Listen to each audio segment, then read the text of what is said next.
नमस्ते. मी प्रतिमा साळुंके, जिल्हा परिषद प्राथमिक शाळा एकलहरी, केंद्र उक्कलगाव. नमस्ते बालदोस्तांनो. या उन्हाळ्याच्या सुट्टीत आपण गोष्टींचा आस्वाद घेणार आहोत. आजची पहिली गोष्ट आहे गाढव आणि दवबिंदू. एकदा एक गाढव त्याच्या नादात चालत होते. ते खूप उदास होते. सगळे प्राणी त्याच्या आवाजाची थट्टा करत होते. त्याला वाटत होते की आपला आवाज मधुर व्हावा. तेवढ्यात रस्त्याने चालता चालता त्याच्या कानावर एक मधुर स्वर आला. तो त्या गोड आवाजाच्या दिशेने पाठलाग करत करत एका नाकतोड्याजवळ पोहोचला.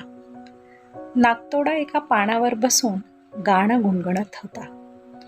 तो आवाज ऐकून गाढवाला काही शांत बसवेना. गाढवाने त्याला विचारले, "तू काय खातोस, काय पितोस? तुझा आवाज इतका गोड कसा? त्याचे रहस्य मला सांग." नाकतोडा खूप खोडकर होता. तो गाढवाला चेष्टेत म्हणाला, "मी तर दवबिंदू पितो म्हणून माझा आवाज इतका मंजूळ आहे. जर तुझा असा मंजूळ आवाज हवा असेल तर तुला पण तेच करावे लागेल." गाढवाला तर मधुर आवाज पाहिजेच होता.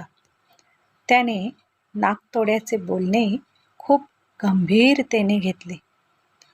गाढवाने ठरवले की आता दवबिंदूच प्यायचे, बाकी काहीच खायचं नाही, प्यायचंही नाही.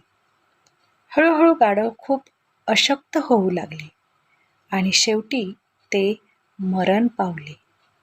म्हणूनच आपल्याला गाढवासारखे मूर्ख बनायचे नाही.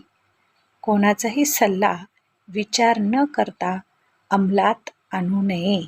असे केल्यामुळे नुकसान आपलेच होते. म्हणूनच नेहमी स्वतः विचार करायला हवा. हो की नाही बालदोस्तांनो? पुन्हा भेटूया नवीन एका गोष्टीसह.